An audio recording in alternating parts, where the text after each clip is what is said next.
Feliz y bendecido día, aprendiendo un curso de milagros. El secreto de la verdadera oración es olvidarte de las cosas que crees necesitar. Pedir algo específico es igual que ver el pecado primero y luego perdonarlo. Del mismo modo, al orar pasas por alto tus necesidades específicas, tal como las ves, y las dejas en manos de Dios. Ahí se convierten en los regalos que le haces, pues le dicen que no antepondrás otros dioses a Él, ni que quieres otro amor que el suyo. Este libro es un comienzo, no un final.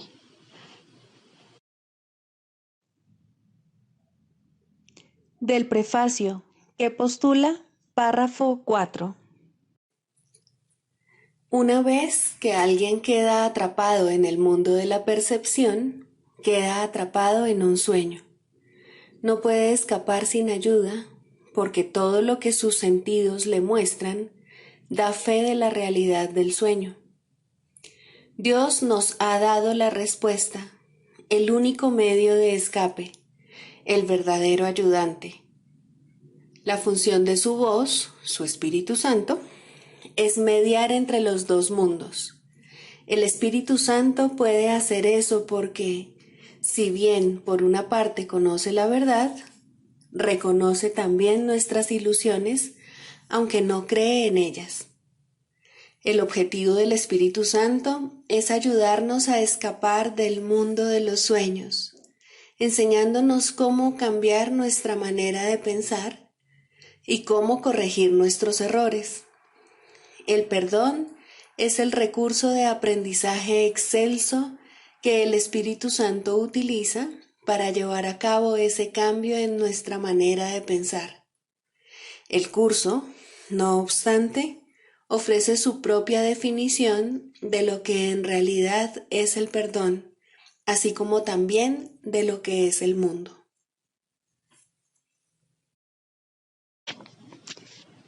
Introducción. Este es un curso de milagros, es un curso obligatorio. Solo el momento en que decides tomarlo es voluntario. Tener libre albedrío no quiere decir que tú mismo puedas establecer el plan de estudios. Significa únicamente que puedes elegir lo que quieres aprender en cualquier momento dado. Este curso no pretende enseñar el significado del amor, pues eso está más allá de lo que se puede enseñar. Pretende, no obstante, despejar los obstáculos que impiden experimentar la presencia del amor, el cual es tu herencia natural. Lo opuesto al amor es el miedo, pero aquello que todo lo abarca no puede tener opuestos. Este curso puede, por lo tanto, resumirse muy simplemente de la siguiente manera. Nada real puede ser amenazado. Nada irreal existe. En esto radica la paz de Dios.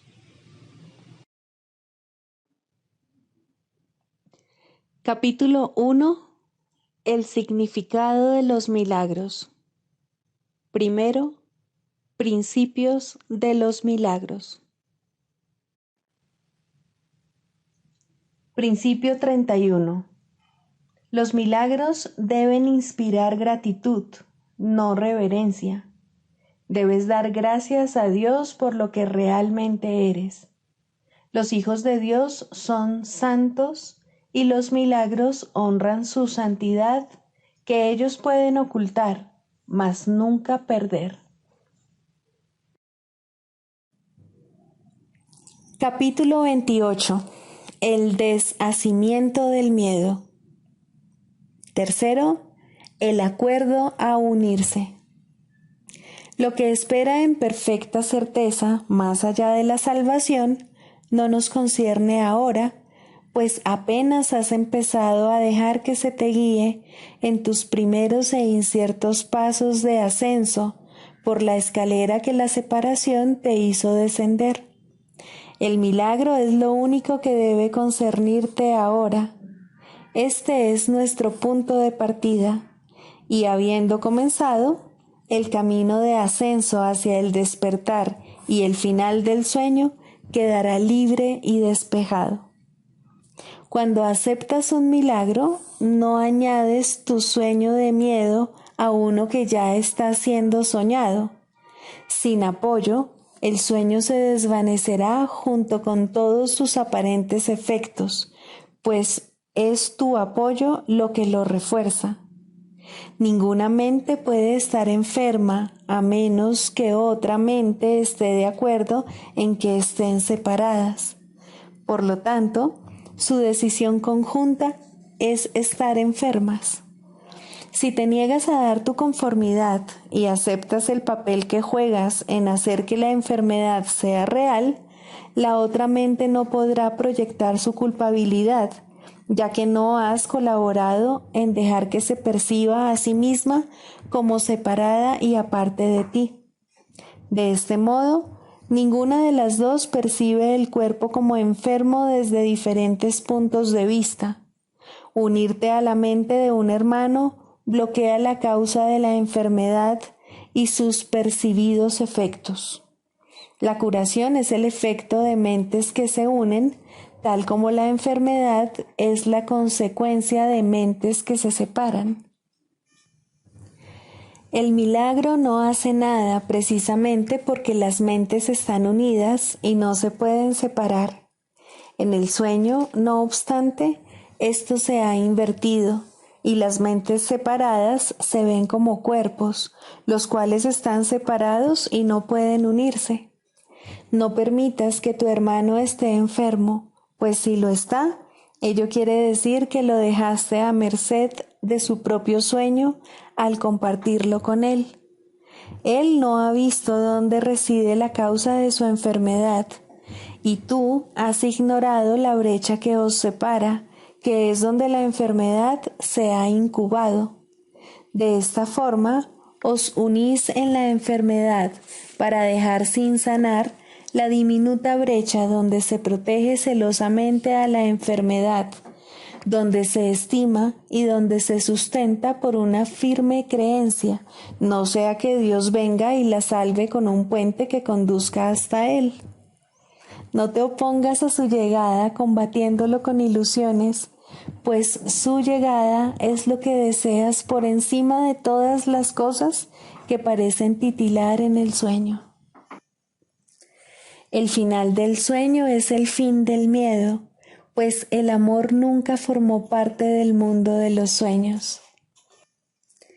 La brecha es pequeña, sin embargo, contiene las semillas de la pestilencia y toda suerte de males, puesto que es el deseo de perpetuar la separación y de impedir la unión. Y así, parece conferirle a la enfermedad una causa que no es su causa. El propósito de la brecha es la única causa de la enfermedad, pues se concibió a fin de mantenerte separado y dentro de un cuerpo que tú ves como si fuese la causa del dolor. La causa del dolor es la separación, no el cuerpo, el cual es solo su efecto. Sin embargo, la separación no es más que un espacio vacío que no contiene nada ni hace nada y que es tan insustancial como la estela que los barcos dejan entre las olas al pasar. Dicho espacio vacío se llena con la misma rapidez con la que el agua se abalanza a cerrar la estela según las olas se unen. ¿Dónde está la estela que había entre las olas una vez que éstas se han unido y han llenado el espacio que por un momento parecía separarlas? ¿Dónde está la base de la enfermedad una vez que las mentes se han unido para cerrar la diminuta brecha que había entre ellas y en la que las semillas de la enfermedad parecían germinar? Dios tiende el puente, pero solo en el espacio que el milagro ha dejado libre y despejado. Mas Él no puede tender un puente sobre las semillas de la enfermedad y la vergüenza de la culpabilidad, pues no puede destruir una voluntad ajena que él no creó. Deja que sus efectos de ésta desaparezcan y no te aferres a ellos desesperadamente, tratando de conservarlos. El milagro los hará a un lado, haciendo así sitio para aquel cuya voluntad es venir y tender un puente para que su hijo regrese a él. Considera entonces los plateados milagros y los dorados sueños de felicidad como los únicos tesoros que quieres conservar dentro del almacén del mundo. La puerta está abierta, no para que entren ladrones, sino tus hermanos hambrientos, quienes confundieron el brillo de una piedrecilla con oro y almacenaron un puñado de nieve reluciente, creyendo que era plata. Sin embargo, a este lado de la puerta abierta no tienen nada. ¿Qué es el mundo sino una diminuta brecha que parece desgarrar la eternidad y fragmentarla en días, meses y años? ¿Y qué sois vosotros que vivís en el mundo, sino una imagen fragmentada del Hijo de Dios, donde cada uno de los fragmentos está oculto dentro de un trocito de barro separado e inseguro? No tengas miedo, hijo mío, sino deja más bien que los milagros iluminen dulcemente tu mundo. Y allí, donde la diminuta brecha parecía interponerse entre tú y tu hermano, únete a él. Y de este modo será evidente que la enfermedad no tiene causa. El sueño de curación reside en el perdón que dulcemente te muestra que nunca pecaste. El milagro no dejará ningún vestigio de culpabilidad que pueda traerte testigos de lo que nunca fue, y preparará en tu almacén un lugar de bienvenida para tu Padre y tu ser. La puerta está abierta para que todos aquellos que no quieran seguir hambrientos y deseen gozar del festín de abundancia que allí se les ha preparado, puedan entrar. Y estos se reunirán con tus invitados, a quienes el milagro invitó a venir. Este festín es muy distinto de los que se acostumbran a dar en el sueño del mundo, pues aquí, cuanto más reciba cada uno, más habrá para ser compartido por todos los demás. Los invitados han traído consigo provisiones ilimitadas, y a nadie se le priva de nada, ni nadie puede privar a otro de nada. He aquí el festín que el Padre tiende ante su Hijo y que comparte con él equitativamente. Y en ese compartir no puede haber una brecha en la que la abundancia merme y disminuya. Aquí los años de escasez no se presentarán, ya que el tiempo no forma parte de este festín, pues es eterno. El amor ha desplegado su mesa en el espacio que parecía mantener a tus invitados alejados de ti.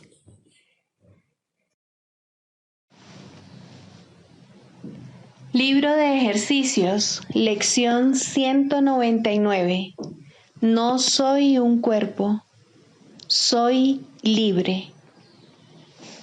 No podrás ser libre mientras te percibas a ti mismo como un cuerpo. El cuerpo es un límite. El que busca su libertad en un cuerpo, la busca donde ésta no se puede hallar.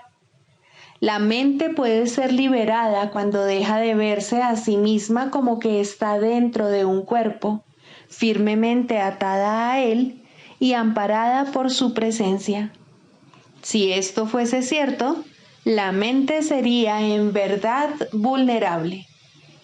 La mente que está al servicio del Espíritu Santo es ilimitada para siempre y desde cualquier punto de vista trasciende las leyes del tiempo y del espacio.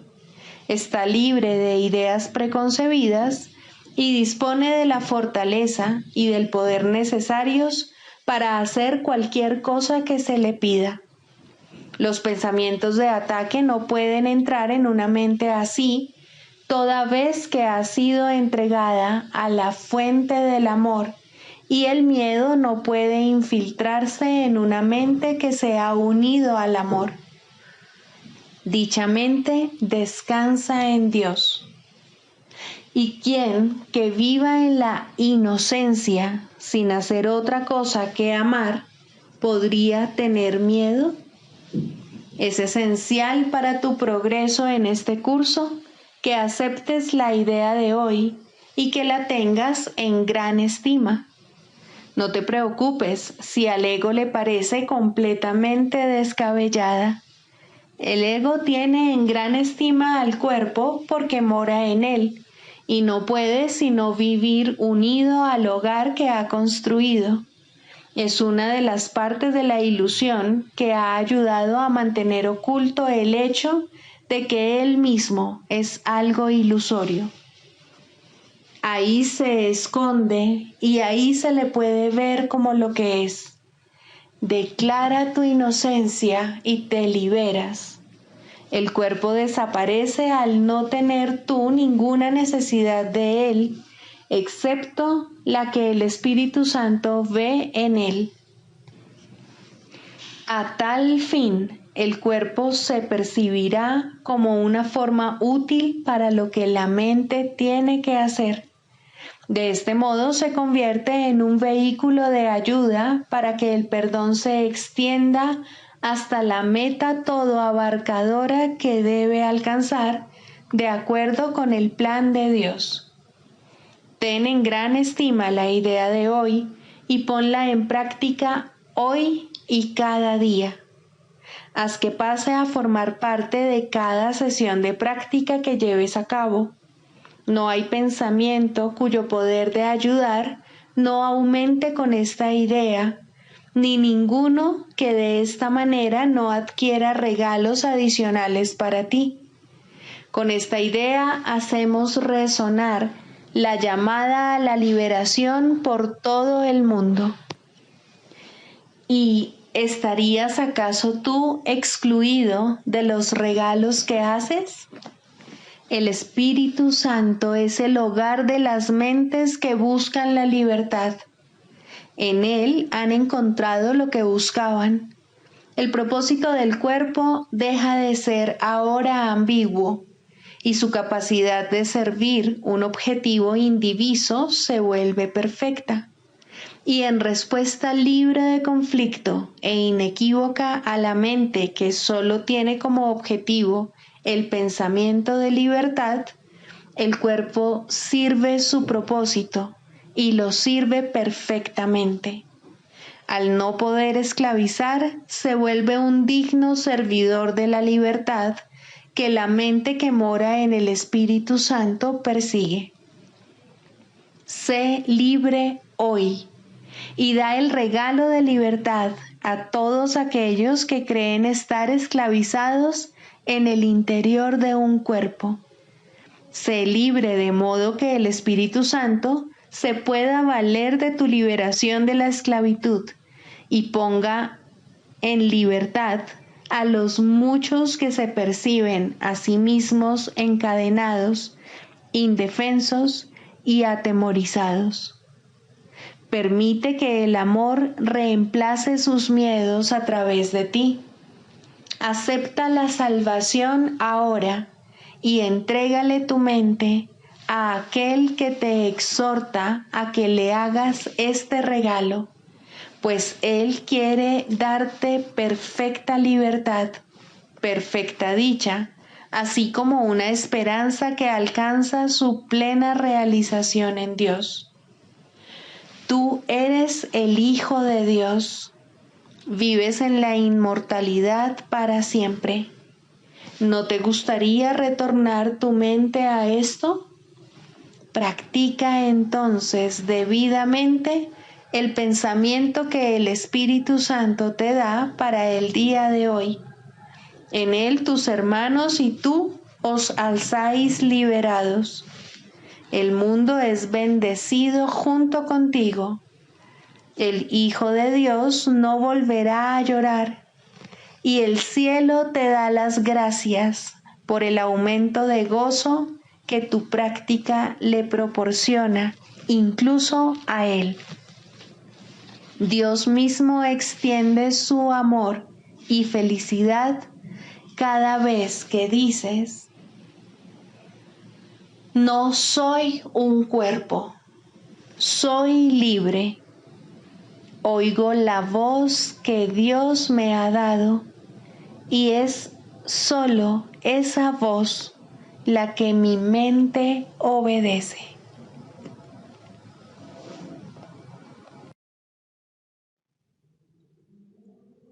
Del Manual para el Maestro, pregunta 4. ¿Cuáles son las características de los maestros de Dios? 8. Paciencia. Los que están seguros del resultado final pueden permitirse el lujo de esperar y esperar sin ansiedad. Para el Maestro de Dios, tener paciencia es algo natural. Todo lo que ve son resultados seguros que ocurrirán en un momento que tal vez aún le sea desconocido, pero que no pone en duda. El momento será tan apropiado como la respuesta. Y esto es verdad con respecto a todo lo que ocurre ahora u ocurra en el futuro. En el pasado no se produjeron tampoco errores, ni ocurrió nada que no sirviese para beneficiar al mundo, así como aquel a quien aparentemente le ocurrió. Tal vez esto no se entendió así en su momento. Con todo, el Maestro de Dios está dispuesto a reconsiderar todas sus decisiones pasadas, si éstas le están causando dolor a alguien.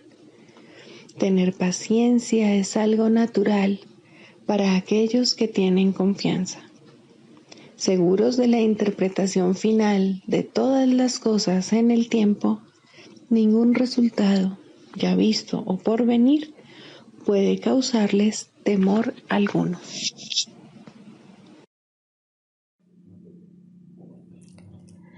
Manual para el Maestro. Pregunta 18. ¿Cómo se lleva a cabo la corrección? Hasta que el Maestro de Dios no haya dejado de confundir las interpretaciones con los hechos y las ilusiones con la verdad, no podrá tener lugar una corrección de naturaleza duradera, que es a la única a la que se le puede llamar verdadera corrección. Si discute con su alumno acerca de un pensamiento mágico, ataca dicho pensamiento, trata de probar que es erróneo o demostrar su falsedad, solo estará dando testimonio de su realidad. Esto conduce inevitablemente a la depresión, pues habrá probado tanto a su alumno como a sí mismo que la tarea de ambos es escapar de lo que es real. Y esto es de todo punto imposible. La realidad es inmutable. Los pensamientos mágicos no son sino ilusiones, pues, de no ser así, la salvación no sería más que el mismo sueño irrealizable de siempre, solo que con una nueva fachada. El sueño de la salvación, en cambio, tiene un nuevo contenido, y la diferencia entre ambos no estriba solo en la forma. La lección más importante que los maestros de Dios deben aprender es cómo reaccionar sin ira ante los pensamientos mágicos. Solo de esta manera pueden proclamar la verdad acerca de sí mismos. El Espíritu Santo puede entonces hablar a través de ellos acerca de la realidad del Hijo de Dios y recordarle al mundo lo que es la impecabilidad, la única condición inalterada e inalterable de todo cuanto Dios creó. El Espíritu Santo puede ahora proclamar la palabra de Dios a oídos atentos y llevar la visión de Cristo a ojos que ven. Ahora Él es libre de enseñarles a todas las mentes lo que ellas en realidad son, para que gustosamente le sean devueltas a Él. Y ahora, en su visión y en la palabra de Dios, se perdona y se pasa por alto completamente la culpabilidad. La ira no hace más que proferir a gritos, la culpabilidad es real. La realidad queda obliterada cuando esta creencia de mente reemplaza a la palabra de Dios. Ahora son los ojos del cuerpo los que ven y sus oídos los únicos que pueden oír. El limitado espacio que ocupa y su exiguo aliento se convierten en el criterio con el que medir la realidad, y la verdad se vuelve diminuta e insignificante. La corrección tiene una sola respuesta para todo esto y para todo el mundo que se basa en ello. Confundes tus interpretaciones con la verdad y te equivocas, mas un error no es un pecado, ni tus errores han derrocado a la realidad de su trono. Dios reina para siempre, y solo sus leyes imperan sobre ti y sobre el mundo. Su amor sigue siendo lo único que existe. El miedo es una ilusión, pues tú eres como Dios.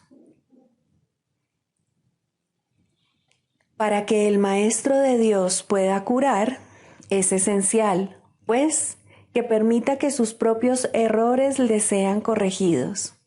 Si siente la más leve irritación al responder a otro, que se dé cuenta de inmediato de que ha hecho una interpretación falsa.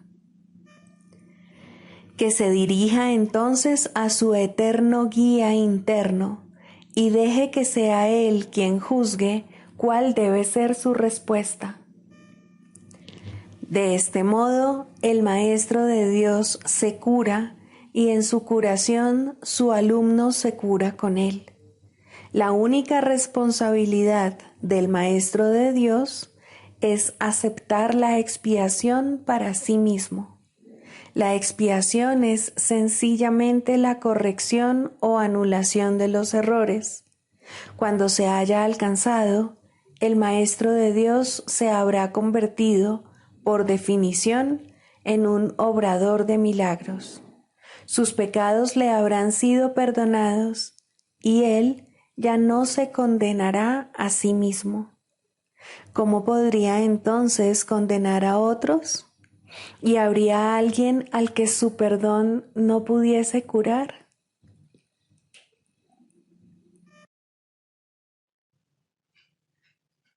Clarificación de términos.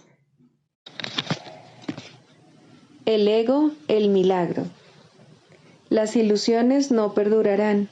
Su final es indudable y eso es lo único que es seguro en su mundo. Por eso es por lo que es el mundo del ego. ¿Qué es el ego? El ego no es más que un sueño de lo que en realidad eres. Un pensamiento de que estás separado de tu creador y un deseo de ser lo que él no creó. El ego es un producto de la locura, no de la realidad. Es tan solo un nombre para lo innombrable, un símbolo de lo imposible, una elección de opciones que no existen. Le damos un nombre solo para que nos ayude a entender que no es más que un pensamiento ancestral según el cual aquello que se ha inventado es inmortal. Mas, ¿qué podría proceder de ello excepto un sueño que, al igual que todos los demás sueños, tan solo puede terminar en la muerte? ¿Qué es el ego? El ego no es nada, pero se manifiesta de tal forma que parece ser algo. En un mundo de formas no se puede negar al ego, pues solo él parece real. Mas, ¿podría el Hijo de Dios, tal como su Padre lo creó, morar en una forma o en un mundo de formas?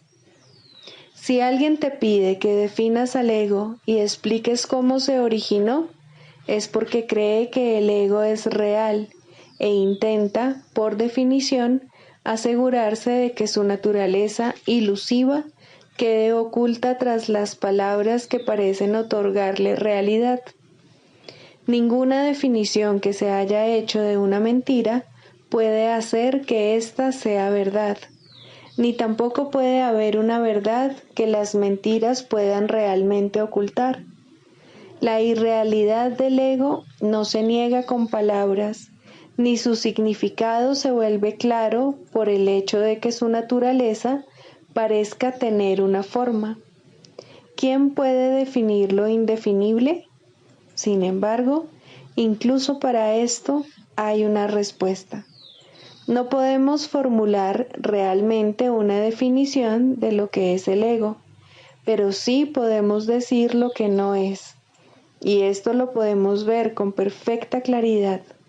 Basándonos en eso, podemos deducir lo que es.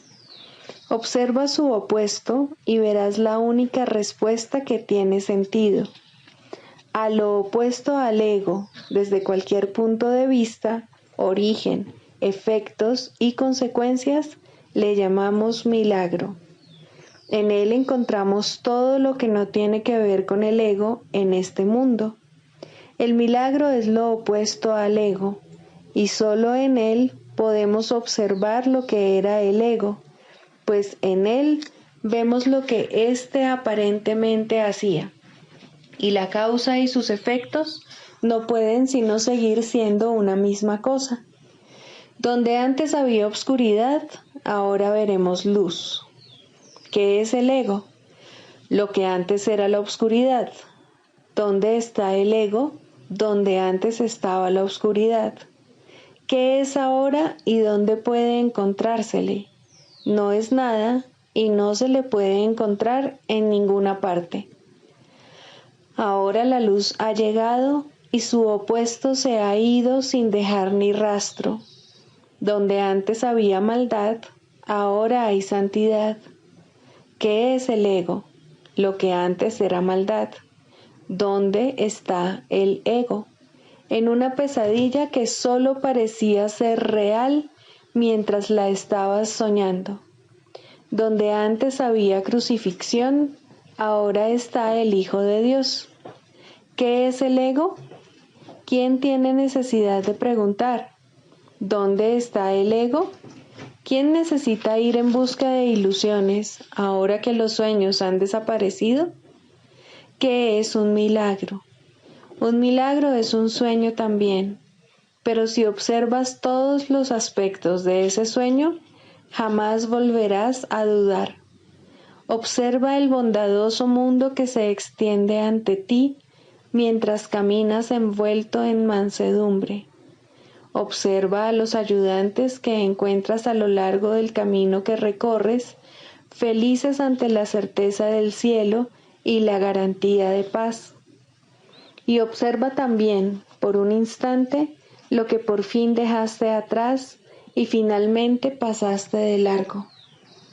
Esto es lo que era el ego, el odio cruel, la necesidad de venganza y los gritos de dolor, el miedo a la muerte y el deseo de matar, la ilusión de no tener hermanos y el yo que parecía estar solo en el universo. El milagro corrige este terrible error con respecto a ti mismo, con la misma dulzura con la que una madre amorosa adormece con su canto a su criatura. ¿No preferirías escuchar un canto así? ¿No contestaría ese canto todo lo que pensabas preguntar, haciendo incluso que la pregunta dejase de tener sentido?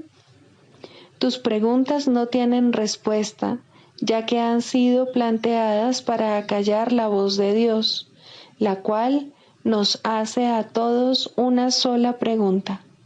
¿Estás listo ya para ayudarme a salvar el mundo? Pregunta esto en vez de preguntar qué es el ego, y verás un súbito resplandor envolver al mundo que el ego fabricó. Ahora no se le niega a nadie ningún milagro. El mundo se ha salvado de todo lo que tú pensabas que era, y lo que es ha sido siempre absolutamente puro y jamás ha sido condenado. El milagro perdona, el ego condena. No se necesita ninguna otra definición para ninguno de ellos excepto esta. Mas, ¿qué definición podría ser más cierta o estar más a tono con lo que es la salvación? Con esto, el problema y la respuesta se llevan una al lado del otro, y al estar finalmente juntos, la elección es obvia. ¿Quién elegiría el infierno de reconocer que eso es lo que está eligiendo? ¿Y quién no seguiría adelante un poco más cuando le ha sido dado comprender que el camino es corto y que el cielo es su meta? Primero, los límites en la psicoterapia. El resultado ideal, no obstante, rara vez se alcanza. La terapia comienza con el entendimiento de que la sanación es de la mente y en psicoterapia los que creen esto ya se han acercado entre sí. Puede ser que no lleguen mucho más lejos, pues nadie aprende más allá de su disposición. Sin embargo, los niveles de disposición cambian y cuando el terapeuta o el paciente han alcanzado el siguiente, se les ofrecerá una relación que se adapta a su cambiante necesidad. Tal vez se unan de nuevo y avancen en la misma relación, haciéndola más santa. O tal vez cada uno de ellos se adentrará en otro compromiso. Ten por seguro, cada uno de ellos progresará. Los retrocesos son temporales. La dirección general es de progreso hacia la verdad. La psicoterapia de por sí no puede ser creativa. Este es uno de los errores que el ego fomenta, que es capaz de verdadero cambio y, por consiguiente, de verdadera creatividad. Cuando hablamos de la ilusión salvadora o de el sueño final, no es esto lo que queremos decir, pero aquí radica la última defensa del ego. La resistencia es su manera de ver las cosas, su interpretación del progreso y del crecimiento. Estas interpretaciones estarán necesariamente equivocadas, puesto que son ilusorias. Los cambios que el ego busca no son cambios reales, son solo sombras más profundas o tal vez distintos patrones de nubes. Sin embargo, lo que está hecho de nada no puede ser llamado nuevo o diferente. Las ilusiones son ilusiones. La verdad es verdad. La resistencia, como se define aquí, puede ser característica tanto de un terapeuta como de un paciente. En ambos casos le pone un límite a la psicoterapia porque restringe sus objetivos. El Espíritu Santo tampoco puede luchar contra las intrusiones del ego en el proceso terapéutico, pero Él esperará y su paciencia es infinita. Su meta es siempre totalmente indivisa. Cualesquiera que sean las resoluciones alcanzadas por el paciente y el psicoterapeuta con respecto a sus propias metas divergentes, no pueden llegar a reconciliarse completamente como una hasta que se unen con las suyas. Solo entonces acaba todo conflicto, pues solo entonces puede haber certidumbre. En forma ideal, la psicoterapia es una serie de encuentros santos en los que los hermanos se encuentran para bendecirse y recibir la paz de Dios. Y esto llegará a ocurrir algún día para todo paciente sobre la faz de la tierra, pues ¿quién, sino un paciente, podría haber llegado aquí? El terapeuta es solo un maestro de Dios un poco más especializado. Aprende mediante la enseñanza y cuanto más avanzado se encuentra, más enseña y más aprende. Pero cualquiera que sea la fase en la que se encuentra, hay pacientes que lo necesitan exactamente así. No pueden asimilar más de lo que él puede dar por el momento. Sin embargo, ambos finalmente hallarán la cordura. El canto de la oración. Cuarto, orar con otros. Hasta que, por lo menos, no comience el segundo nivel, uno no puede unirse a otros en oración, pues hasta ese punto, cada cual no puede sino pedir cosas diferentes. Mas, una vez que se ha cuestionado la necesidad de considerar a otro como un enemigo, y la razón para hacerlo se ha reconocido, aunque sea por un instante, resulta posible unirse a otros en oración. Los enemigos no comparten una misma meta. En esto se basa su enemistad. Sus deseos particulares son sus arsenales, sus fortalezas de odio. La clave para alcanzar un nivel aún más alto de oración radica en este sencillo pensamiento, en este cambio de mentalidad. Tú y yo caminamos juntos. Ahora es posible ser de ayuda en la oración y de esta manera tú mismo podrás subir un peldaño más. Con este paso se inicia el ascenso más rápido, pero todavía quedan muchas lecciones por aprender. El camino está libre y despejado y hay motivos para sentirse esperanzado. Aún así, es posible que al comienzo lo que piden, incluso aquellos que se unen en oración, no sea la meta a la que la oración debería realmente aspirar. Incluso pueden pedir cosas juntos y así dar lugar a la ilusión de que comparten una misma meta. Pueden pedir juntos cosas específicas sin darse cuenta de que están pidiendo efectos sin causas, y esto no se les puede dar, pues nadie puede recibir tan solo efectos implorándolos a una causa de la que no provienen. De modo que incluso unirse a otros no es suficiente si los que oran juntos no preguntan, ante todo, ¿cuál es la voluntad de Dios?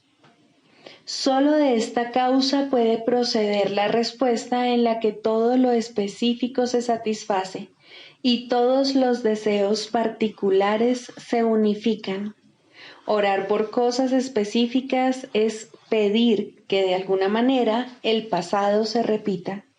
Lo que antes se disfrutó o pareció disfrutarse, y lo que era de otro y él parecía amar, no son sino ilusiones del pasado.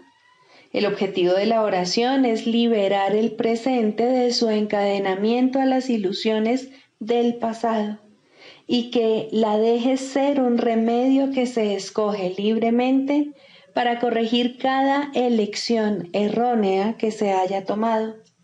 Lo que la oración puede ofrecer ahora excede en tal medida todo cuanto antes pedías, que sería una lástima que te contentases con menos. Cada vez que oras, estás eligiendo tener nueva oportunidad. La sofocarías y encarcelarías en viejas prisiones cuando ha llegado la oportunidad de liberarte de todas ellas a la vez. No restrinjas tu pedir. La oración puede traer la paz de Dios. ¿Qué cosa ligada al tiempo podría darte más que esto durante el breve lapso que perdura antes de desmoronarse en polvo?